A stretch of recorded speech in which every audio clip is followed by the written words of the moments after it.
Hi, and thank you for tuning in to Noir Histoire. I'm Natasha, and in this episode, I'll be sharing what I've learned about Sarah Breedlove, better known as Madam C.J. Walker, born on December 23, 1867, died on May 25, 1919, notable entrepreneur, nationality American. Sarah Breedlove was born on a plantation in Delta, Louisiana to Owen and Minerva Breedlove. Her parents and four older siblings had been enslaved, but Breedlove's birth, almost 4 years after the Emancipation Proclamation and 2 years after the Civil War's end, made her the first person in her family to be born free.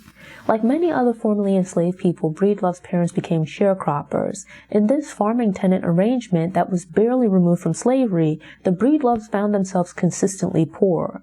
As had been the custom with enslaved children, Breedlove began working by age 5. She helped to carry water, plant seeds, and manually hand-wash clothes. Yet circumstances further deteriorated when both parents died, leaving Breedlove an orphan at the age of 7. Breedlove went to live with her older sister, Lavinia. Together, they supported themselves by working in Delta's cotton fields. When the local cotton crop failed, the sisters relocated to Vicksburg, Mississippi, where they found work as domestics and washerwomen. Breedlove would later explain that her sister's husband, Jesse Powell, was abusive. Hoping to escape poverty and abuse, at the age of 14, Breedlove married Moses McWilliams. 3 years later, the union produced a daughter, Breedlove's only child. Tragedy struck again when McWilliams died, leaving Breedlove a widow at around 20 years old. Breedlove moved to St. Louis, Missouri with her daughter. This was motivated by a desire to be closer to her brothers, who were doing well for themselves working as barbers, and also because she'd been told that jobs were plentiful and offered better pay. For almost 2 decades, Breedlove would earn a living as a laundress or washerwoman. Given the time, this was very difficult work. Clothes were washed by hand with harsh lye soap and tubs of scalding hot water.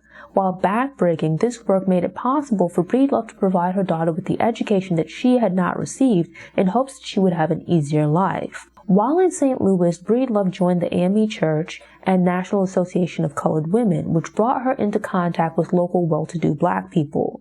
They would further inspire her hopes for a better life.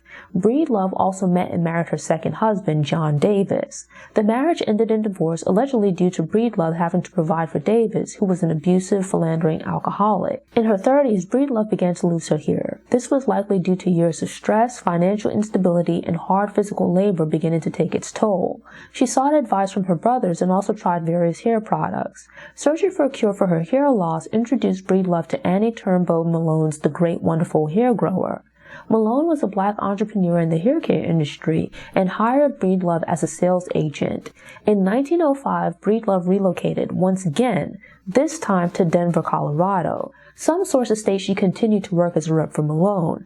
Other sources state she went to work for a pharmacist who taught her the basic chemistry of hair products. Within a year, Breedlove married her third husband, Charles Joseph C.J. Walker, a newspaper salesman she'd met in St. Louis. After her marriage to C.J., Breedlove began to refer to herself as Madam C.J. Walker.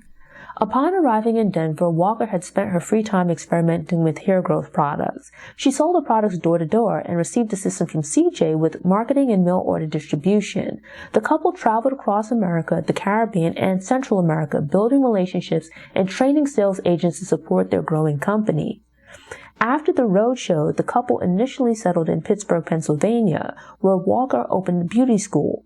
Following their divorce 2 years later, Walker moved to Indianapolis, Indiana, where she established the Madam C.J. Walker Manufacturing Company, where she established the headquarters for the Madam C.J. Walker Manufacturing Company. The company generated revenue, which made Walker very wealthy, but Walker also used the company to provide benefits intended to uplift the black community.